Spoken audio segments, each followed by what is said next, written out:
parc culturel est caractérisé par la prédominance, l'importance et l'indissociabilité des biens culturels de leur environnement naturel.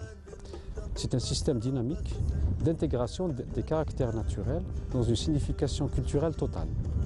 Il comprend un héritage culturel et naturel rare et fragile, où le patrimoine archéologique et culturel, le milieu physique, les sites paysagers, les espèces, plantes et animaux sont spécifiques et présentent un intérêt particulier. Le parc culturel de l'Ahgar a été créé en 1987. Il est situé au cœur du plus grand désert au monde, qui est le Sahara, sur le Sahara central. Et il compte parmi les parcs les plus vastes au monde avec sa superficie de plus de 500 000 km². Il comprend des richesses naturelles et culturelles d'une importance particulière, faisant de l'Ahgar l'un des plus grands musées à ciel ouvert au monde. C'est également un important terrain pour la recherche scientifique et un pôle d'activité du tourisme culturel et écologique.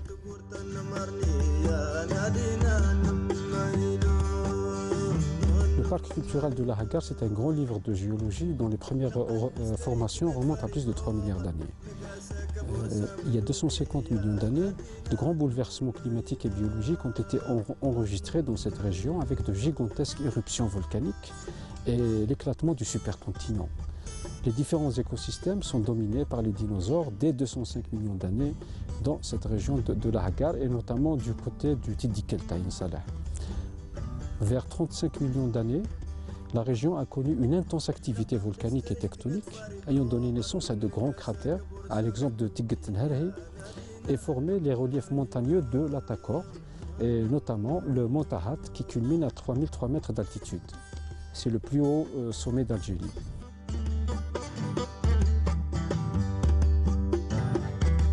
Dans l'Ahgar, il y a de l'eau, c'est au milieu du désert, mais il pleut. Et quand il pleut, l'eau est à travers les interstices, il forme par moments à des endroits des gueltas. Les gueltas ou Adjelmam, ce sont des sources d'eau qui coulent parfois en cascade et elles constituent le principal facteur de développement des biocénoses sahariennes. Les gueltas sont des abreuvoirs naturels pour les animaux et ont un rôle fondamental dans le déroulement des migrations saisonnières d'oiseaux, parce qu'il y a beaucoup d'oiseaux migrateurs qui passent par cette région. Elles représentent un port d'attache pour les nomades qui s'alimentent en eau et abreuvent leur cheptel. Les changements climatiques, caractérisés par les périodes de grande aridité, ont eu pour conséquence la régression des espèces d'origine méditerranéenne et l'installation progressive des espèces tropicales. Bon, alors déjà il faut faire un petit rappel de ce que nous avons déjà fait en 2008. On a commencé donc en 2008, on est venu ici et on a testé une méthodologie pour essayer d'estimer une densité. C'est-à-dire, en fait, on a des informations sur, on a beaucoup plus des informations anecdotiques sur l'écologie du guépard, sur les interactions qu'il y a avec les populations locales. Et donc là, il faut aller maintenant essayer de vérifier ces informations-là et aussi, mais simplement maintenant, quand on doit maintenant il faut aller collecter des données sur le terrain. Cette fois-ci, pour cette mission, on va essayer de redéployer des caméras trappes. Donc quand je dis caméras trappes, c'est des pièges photographiques dans la même région, dans les mêmes localités, dans les mêmes sites. Mais ça, ce n'est qu'un point de départ, parce que l'objectif est ensuite de faire à chaque fois dans le temps, d'essayer d'évaluer les densités pour savoir ensuite comment la population de guépard est en train d'évoluer. Est-ce qu'elle augmente, est-ce qu'elle est stable, est-ce qu'elle diminue?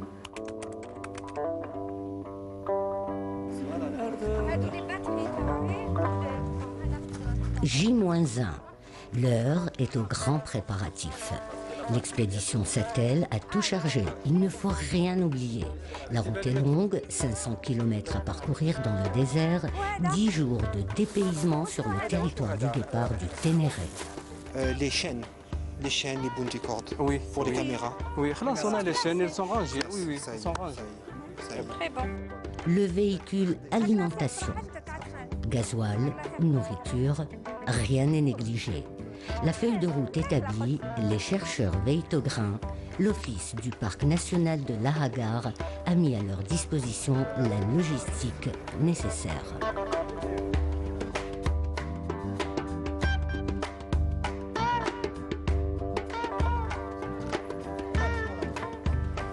Elle commence, tout va bien.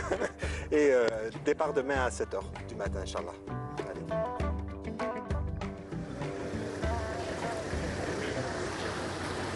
Jour J, le grand départ est pris à partir du siège de Lokna, au chef-lieu de la wilaya de Tamanrasset. Des escales sont prévues, des pauses également, mais surtout un programme de contrôle des caméras trappes et une prospection des territoires parcourus par la population de guépards en voie de disparition. Rien n'est gagné car la route est longue. Ne vous imaginez pas que la nature trace aussi bien les routes. Bientôt, cette caravane métallique aura parcouru 120 km dans le confort d'une route goudronnée qui ne va pas tarder à être remplacée par une piste accidentée. L'expédition pénètre dans le monde mystérieux du grand désert. Elle devra parcourir encore 380 km de piste, affronter la pluie et les vents de sable. Ces hommes de la cité livrés à cette nature qui se suffit à elle-même devront réapprendre à vivre et à voir les choses autrement. Le GPS est indispensable à l'expédition pour déterminer la position et pour tracer la suite du parcours. Alors bon, là j'ai marqué le waypoint. Waypoint 530. 531. Campement, voilà, arrêt déjeuner, tu mets 4h86. Les cuisines se déploient.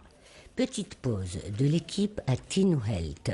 Il faudra faire vite, mais aussi profiter de quelques moments de répit pour faire le point.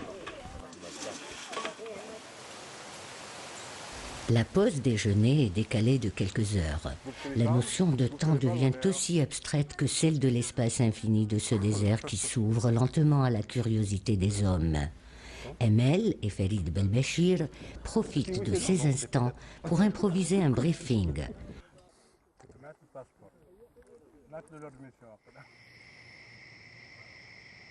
Bon, alors il y a les piles, il y a les chaînes, il y a les cordes. Il y a les cordes. Il y a les clés. Et il y a les cadenas. Voilà, les cadenas. Il y a Oui. les cadenas. Oui, Voilà, je pense que le gros est dit. Maintenant, si vous avez quelque chose à ajouter, demande à l'équipe s'ils ont des questions. L'expédition passera sa première nuit à Nuhawa.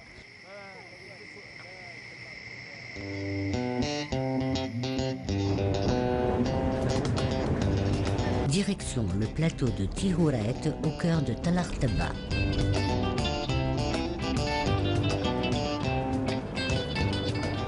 Ce qu'on voit là, c'est vraiment les cibles potentielles de guépards dans les zones comme ça où les jeunes dromadaires ne sont pas surveillés du tout. Séance photo pour compléter le dossier de la recherche. Chaque détail a son importance.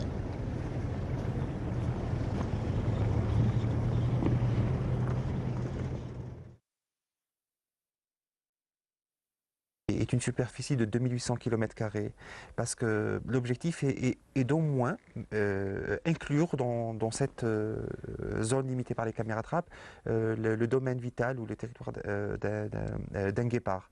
Parce que ici, les guépards dans les régions désertiques ont des domaines vitaux ou des territoires relativement plus grands que ceux qui vivent dans des zones beaucoup plus clémentes, par exemple comme des savanes qui sont plus... Et le contrôle des caméras? Voilà, on fait le point sur les sites de caméras trappes qu'on va visiter aujourd'hui. Très bien. Bon, alors il y a 11, donc il y a la 11, Ensuite, il y a la la 1. 1, la 2 et la 7. Il faut préparer donc avec les agents, à chaque fois, qu'est-ce qu'on va faire? Pour la pause et pour le premier contrôle qu'on fera après la pause plus tard, on va toujours préparer notre endroit.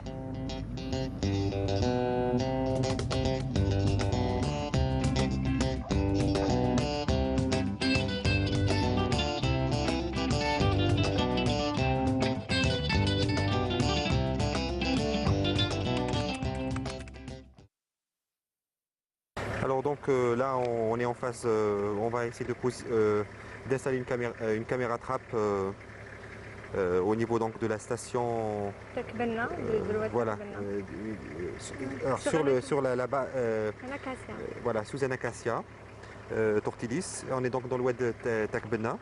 Là, donc oui, bien sûr on essaye de prendre de nettoyer la caméra avant donc l'installation, et on va essayer de la programmer aussi.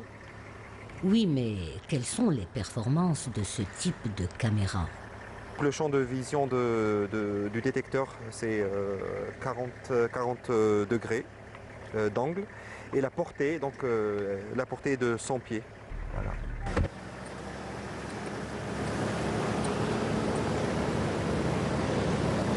Ces caméras fixées en des lieux bien étudiés en utilisant boussole et GPS vont certainement fournir des images fiables et intéressantes. Farid Belbachir procède au contrôle de position des caméras mises en place.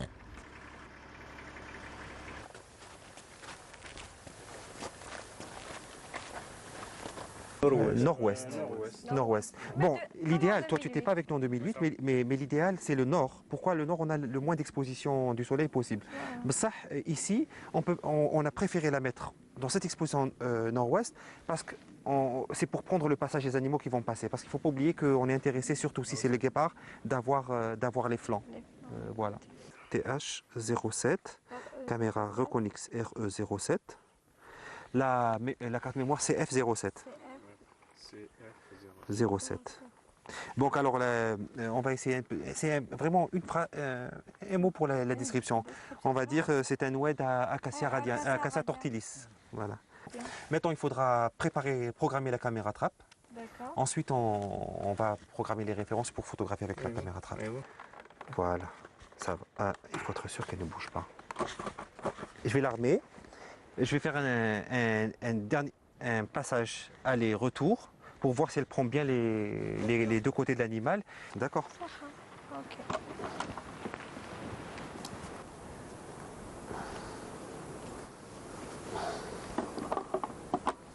Des essais dans le champ de la caméra, des allers-retours, des passages latéraux. Au cas où le guépard faisait une apparition, la caméra trappe se déclencherait automatiquement. Ok, j'ai vérifié, ça va, la caméra elle prend les deux côtés, c'est très bon. Donc on va l'armer, avant de l'armer on va prendre d'abord une photo. Est-ce que tu peux me... Les plans filmés seront stockés dans la carte mémoire. Une lecture de cette carte est programmée tous les 3 mois pour établir les statistiques et les évaluations aussi bien sur l'animal recherché mais également sur les carnassiers qui évoluent dans la région.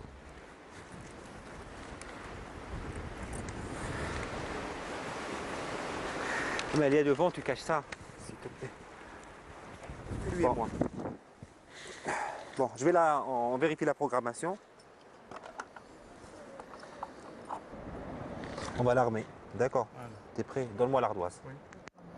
Dernière vérification de la caméra. Les chercheurs répéteront à 40 reprises les mêmes gestes pour chacune des caméras installées dans le parc de Lahagar. Voilà. L'équipe se dirige vers d'autres acacias.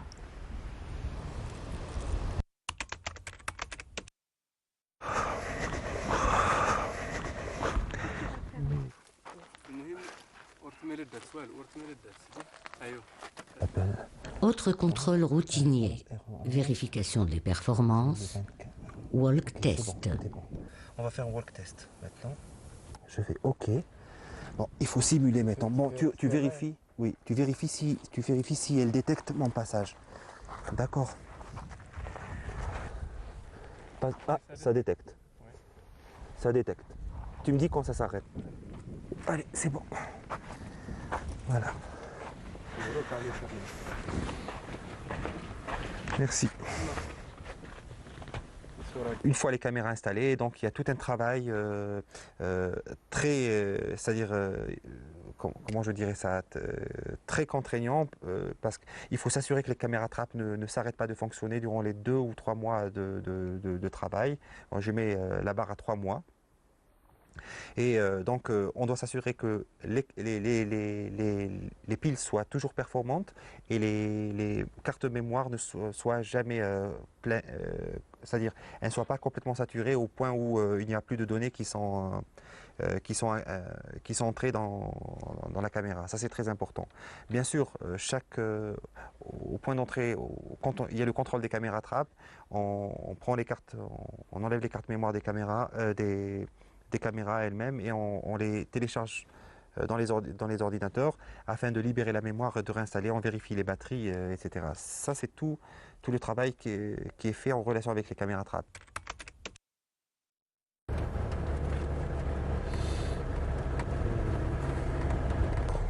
On y va.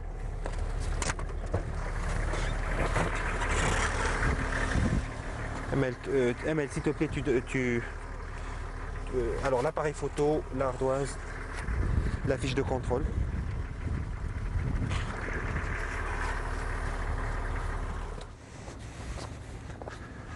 Dans le grand désert, le tamaris, cet arbre résistant, annonce la présence du guépard. Ses branches horizontales sont pour l'animal le lieu idéal d'une sieste. Il ne faut pas écraser, vérifier s'il y a des crottes, mais il ne faut pas écraser. Hein.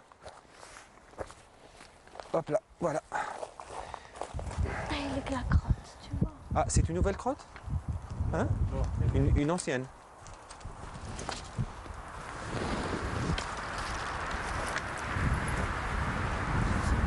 Alors, très peu, 92. Ça ne veut rien. 92. 92 photos. La mémoire, elle est à 1%. Voilà. 57%, on change. Je sais que... Voilà, surtout celle-là, 57. OK. Prise de notes, collecte d'informations, inventaire des traces solides jusqu'au moindre détail. Même la description physique, on a tout ça. Oui. Mais il faudra qu'on nettoie la caméra.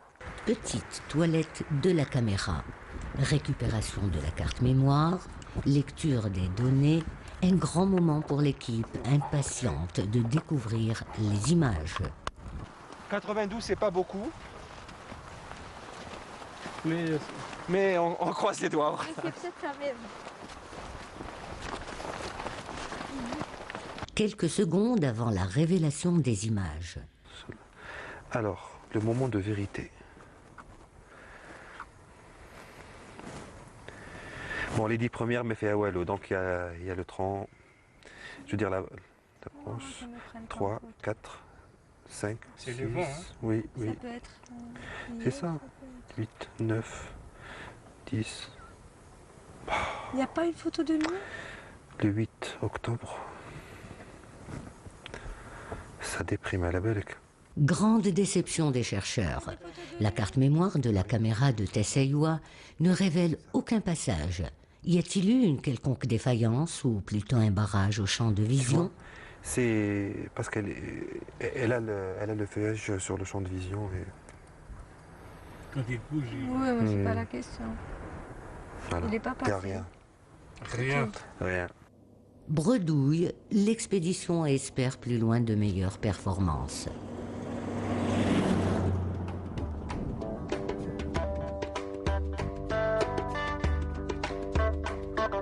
L'Afrique est le berceau de l'humanité et cette région du Sahara a participé à ce berceau au même titre que l'Afrique de l'Est et l'Afrique du Sud. D'où nous trouvons dans cette région des traces des plus anciens hommes qui ont fabriqué les plus anciens outils depuis au moins 1 million d'années. Il y a eu une succession de civilisations et de cultures préhistoriques, la culture du galet aménagé, la culture du biface, la culture de l'éclat. C'était l'époque où l'homme était chasseur-cueilleur, donc sa vie était basée sur la chasse des animaux et la cueillette des plantes. À partir de 10 000 ans, le mode de vie de l'homme préhistorique a changé, il y a eu des mutations. Il est devenu producteur avec la pratique de l'élevage des animaux et de l'agriculture. Justement, nous nous trouvons ici dans un site où il y a des traces de cette époque, du néolithique. Et là, nous avons des gravures, une scène de chasse de mouflons avec des chiens domestiqués, parce que la domestication des animaux remonte à au moins 8000 ans. C'est parmi les représentations de la faune de cette époque, nous trouvons la grande faune, à l'exemple de l'éléphant, la girafe, le rhinocéros. Donc tous ces animaux, à un moment donné, vivaient dans cet espace, dans cette zone qui est aujourd'hui un désert aride. Et le guépard, il y vit toujours. À un moment donné, on croyait qu'il avait disparu. Jusqu'en 2004, il y a eu une capture de guépard par des éleveurs à environ 400 km au nord de Tamanrasset. L'Office du parc national de l'Ahgar a été contacté donc, par des agents du parc qui nous ont signalé cette capture. Une équipe est intervenue à cet endroit. Après avoir élaboré une fiche technique et puis des prises des photos, donc nos agents ont décidé de libérer le guépard.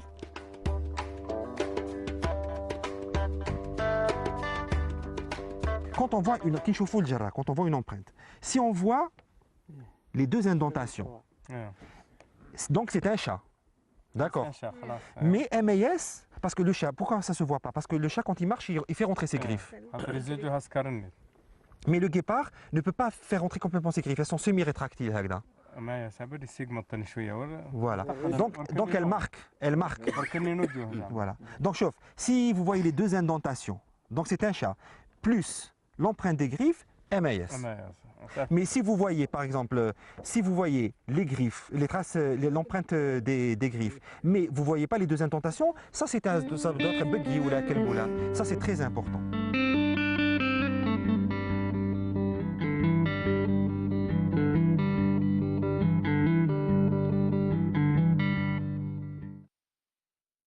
Après quelques jours et quelques dizaines de contrôles de caméras trappes, les chercheurs identifient au sol les empreintes des animaux qui ont parcouru le territoire de Oued Tegbenna. Mets-toi comme ça. Attention, ils sont là. Ah voilà. Regarde. Moi j'ai pensé peut-être à... Je pense que ça pourrait être un... C'est un cheval entre un petit chacal et un petit, non? Ça peut être plus grand aussi un chacal. Hein? C'est un chacal. Voilà. C'est plus grand, un chacal. Un petit, peut-être un petit chacal. Oui, je crois que c'est... Prends les mensurations, après je vais voir. Je me suis dit... Bon, ça c'est... Non, attends, j'en ai vu... Il n'y a pas de griffes. Un snake. Alors là, quand tu vois le bord postérieur, ça c'est un canidé. Hein, ça c'est... Regarde ici, ici, et regarde là c'est encore plus clair. Oui.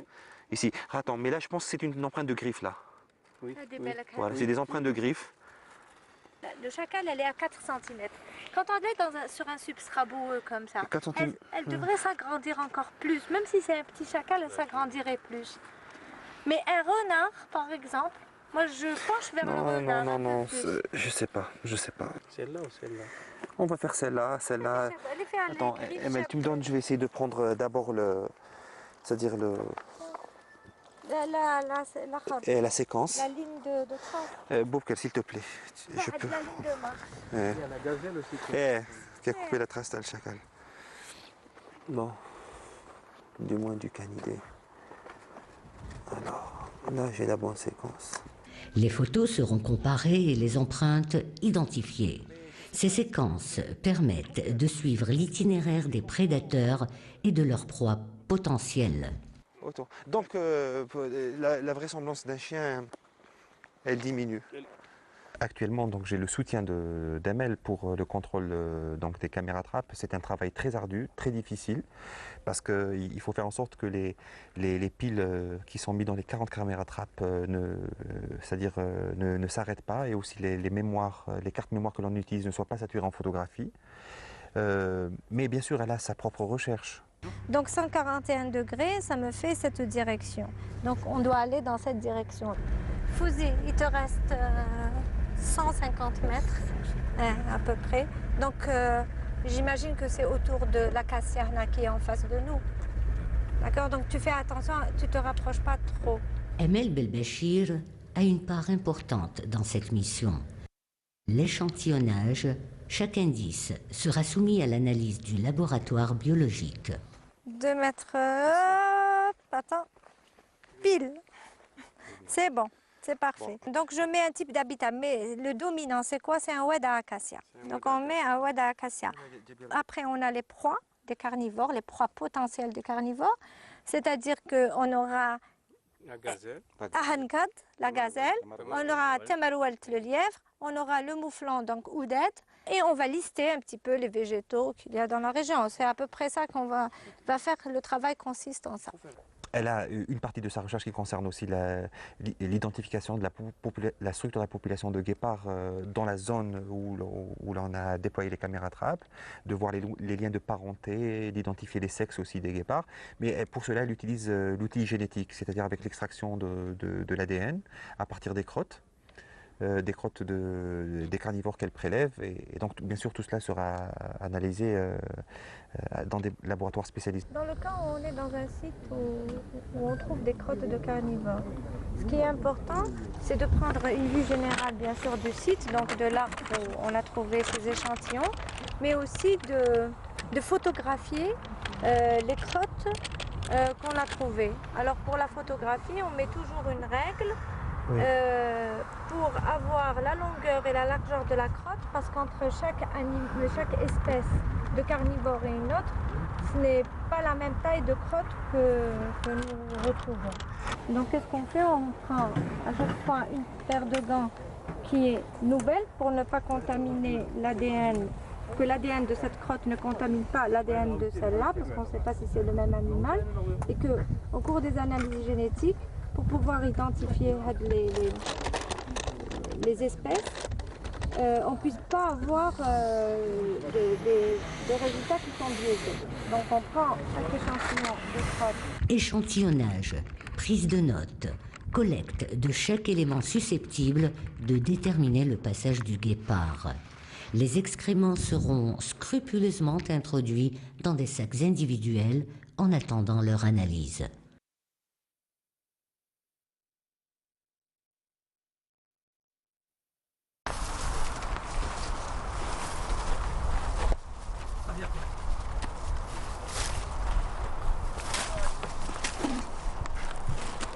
Le guépard existe bel et bien dans cette zone aride. Il n'apparaîtra pas au grand jour, mais à chacun de ses passages, il laissera derrière lui les preuves de sa présence.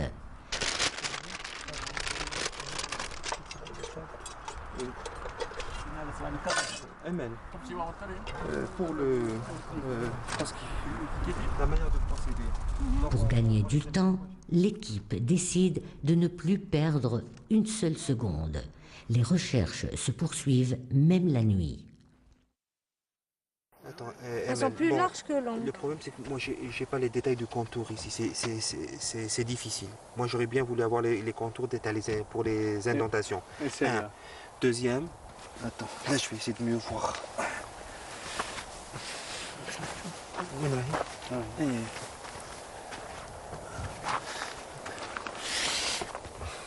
Non, c'est difficile. On aurait vu quelque part si c'est des griffes, des traces de griffes. Oui. Ça, on les voit pas. On les voit pas. On les voit pas. C'est ce qui me. Je vois des doigts un peu plus écartés. Et je vois un espace qui est bien marqué entre les pelotes principales et les doigts. Je peux pas être sûr, mais peut-être, je me dis peut-être un chat. C'est ce que j'aurais dit, un chat.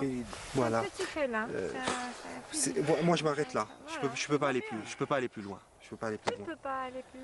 Les chercheurs ne perdent pas espoir. Interpellés par d'autres empreintes, ils multiplient les observations. Ils sont impatients de croiser ce guépard qui les voit certainement du sommet des montagnes rocheuses. Demain, la caméra de Tessaywa sera peut-être plus généreuse en images. Ils sont combien? 300 et quelques, 300 photos et quelques, donc il doit y avoir quelque chose. Mais 78% c'est bon. C'est bon, 78% c'est bon. On a vu une gazelle, juste en arrivant, on a vu une gazelle détalée tout près de l'acacia. Donc probablement il y a des photos de gazelle, pardon. C'est rien, c'est rien. Allez, on y va. On va contrôler. Bon, alors maintenant on va visionner. Alors, tiens. Ici.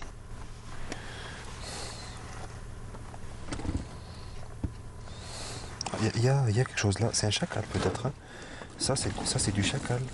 C'est grand. Du chacal. Ah, renard. Il y a un renard qui est là. Il y a un renard qui arrive. Tu vois, il arrive vers la caméra. Un renard de Rupel. Un renard de Rupel avec le bout de la queue blanche. Du lièvre, toujours. C'est lui qui prend beaucoup de photos. Là, chacal. Là, on le voit. Là, il y a du chacal, tu vois. Donc c'est bon. C'est du chacal. Là, on confirme.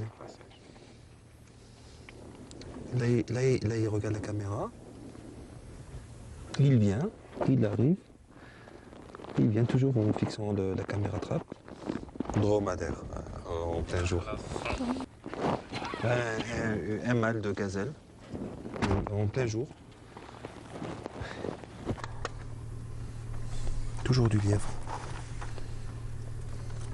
Toujours. Ah, chacal en plein jour. Ah. Là. Je l'ai eu 2 fois la Oui, oui, dernière oui. fois. Bon, là-bas, c'est parce que le micro il est petit, donc l'image elle est un peu déformée, mais on aura belle image. Il est poilu. Ouais. Parfait, oui. C'est la bien. période Une belle au-delà des photo. poils. On voit bien le détail de la queue. Parce que Dragesco, le Niger, là, il avait dit les chacals du Sahara avaient une particularité, une tache de noir à la base de la queue. Je vois quelque chose comme ça là. Je ne sais pas si c'est de cette tache qu'il s'agit. Ah, ça y est, voilà. C'est donc c'est les références de la caméra. C'est bon. Je retire pas que la Voilà, carte et tu tout. laisses et je vais ranger tout ça. Tu vas pour la reprogrammation. Il va pleuvoir, on dirait. Elle est belle. Ah oui.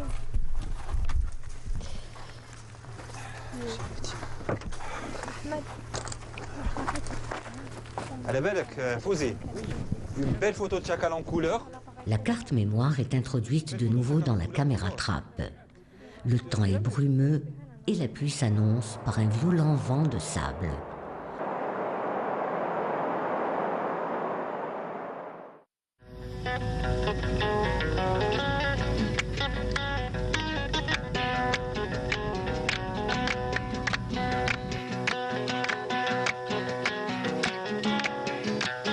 Autre contrôle de caméra, même suspense, même angoisse. Des centaines de kilomètres ont été parcourus. Visionner rapidement. D'accord, pour moi.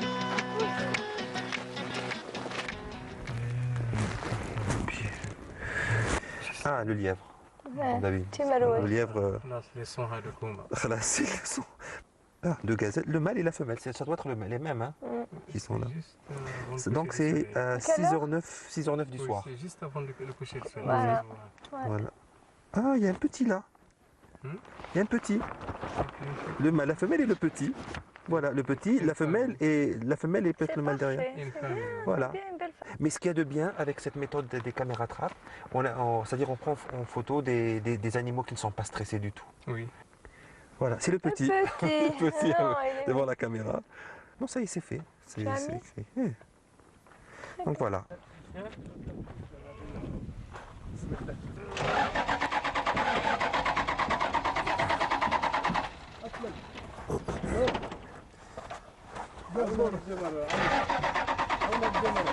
La nature fait des siennes, et c'est au tour des véhicules.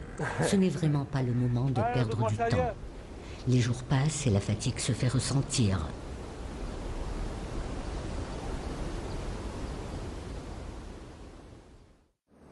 L'expédition s'enfonce dans le désert. La caméra de Dims Nanin est fixée à un rocher. Passage isolé, fréquemment traversé par des prédateurs. Paysage impressionnant, lieu de désolation. La nature est peu hospitalière et l'équipe s'empresse d'effectuer son contrôle routinier. En un mot, visionner les images capturées et mettre à jour la machine.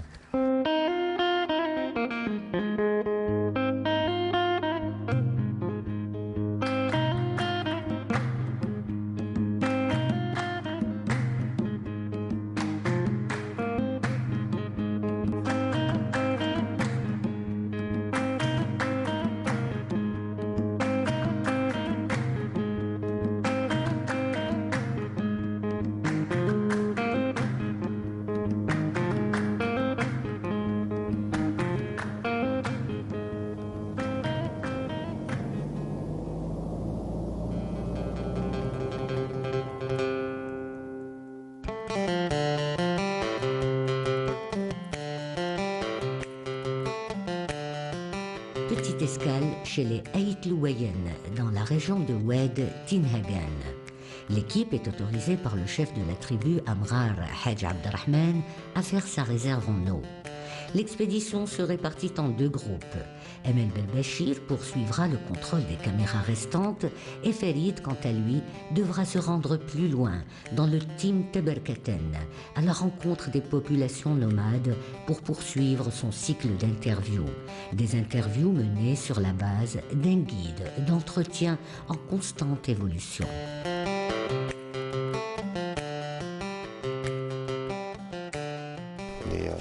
Quelques instants avant d'aller faire une interview avec des nomades de cette région. On ciblera surtout la prédation, la relation entre les pratiques d'élevage et la prédation. Donc je poserai des questions qui seront ciblées sur les dromadaires. Est-ce qu'il peut me décrire à quoi ressemble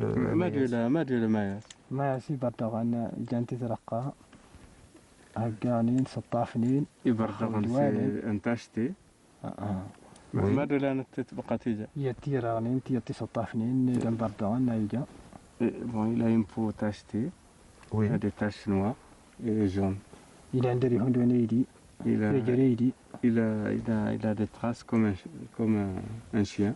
Il a des traces comme un chien. Oui. Mais un peu plus grand qu'un chien. Oui. Lui, il ressemble à un chien ou à un chat? انت ما يولد يدي ما يولد موش انت هند موش بردغن اكيد من il ressemble au chat. Même la peau des fois ressemble au chat. Tu peux lui dire, est-ce qu'il a déjà vu un maïs? Oui, il a déjà vu. D'accord. C'était ici à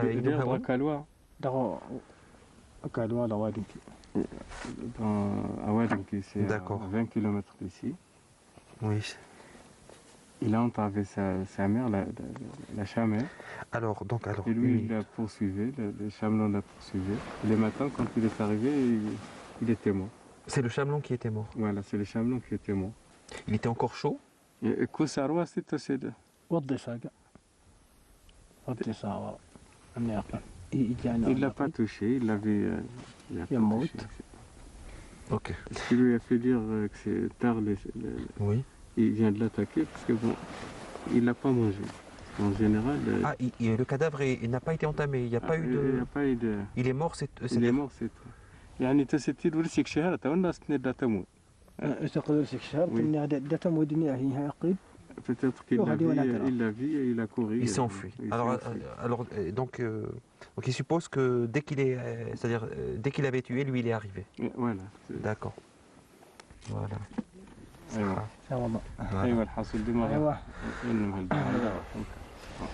Voilà.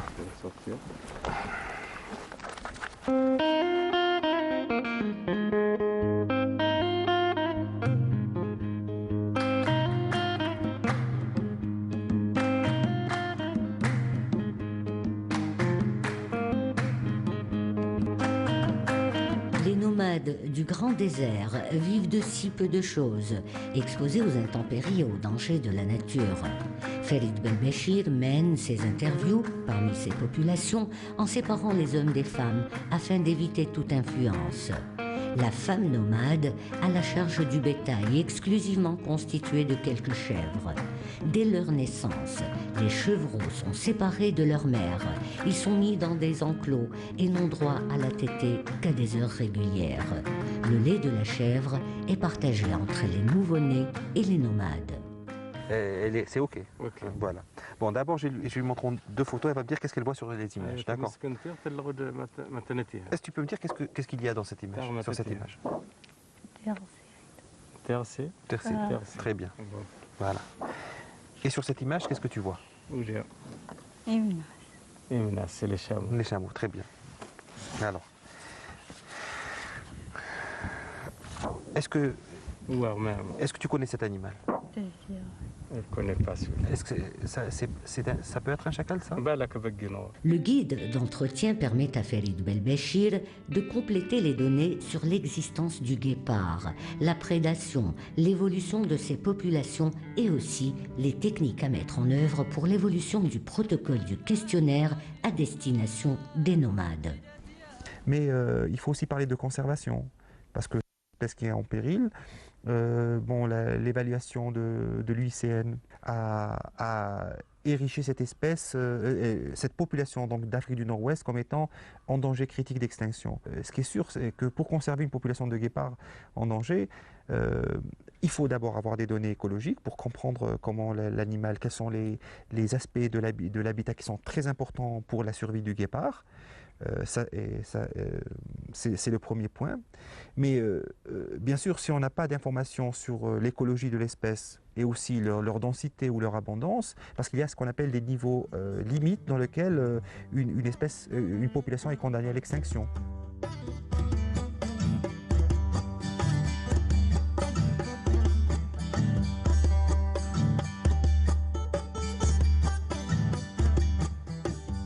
L'Office a 50 postes répartis à travers tout le territoire du parc. Et les agents de ces postes, justement, ont pour rôle le contrôle donc, des visiteurs qui passent à ces endroits. Ils ont pour rôle aussi la préservation et la protection des patrimoines culturels, des sites archéologiques, mais également de tout ce qui est faune et flore. Et l'avantage que nous avons, c'est que ce sont des locaux. Ils ont une bonne connaissance donc, du territoire, une bonne connaissance de ses ressources naturelles et ses richesses culturelles, mais c'est également l'intermédiaire avec la population locale. C'est grâce à eux qu'on arrive à sensibiliser la population locale sur la fragilité de toutes ces ressources et la nécessité de les préserver, sans oublier que sur le plan culturel, chez cette population, il y a des éléments qui traduisent une symbiose dans le rapport qu'ils entretiennent à leur environnement naturel.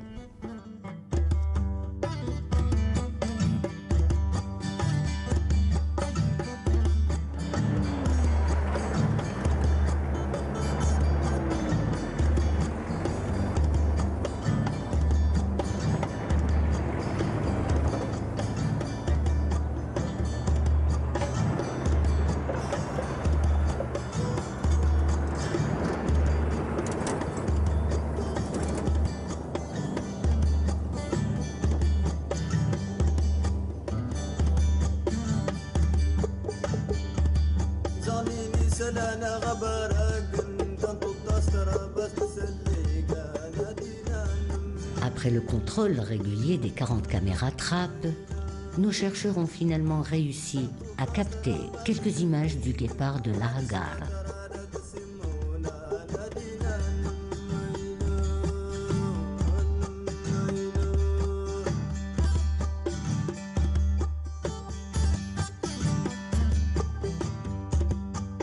Le guépard, Acénonyx jubatus, de son nom scientifique, ou Tameyes en tamashek, est un carnivore dont la longévité n'excède pas les 14 ans.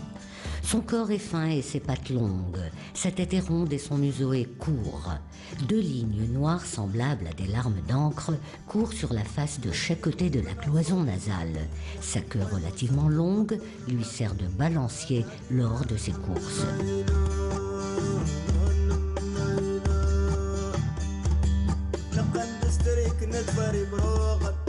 Au contraire des autres félins, le guépard chasse le jour, soit à l'aube ou avant le crépuscule, tant qu'il fait jour, car il repère ses proies par la vision plus que par l'odorat ou l'ouïe.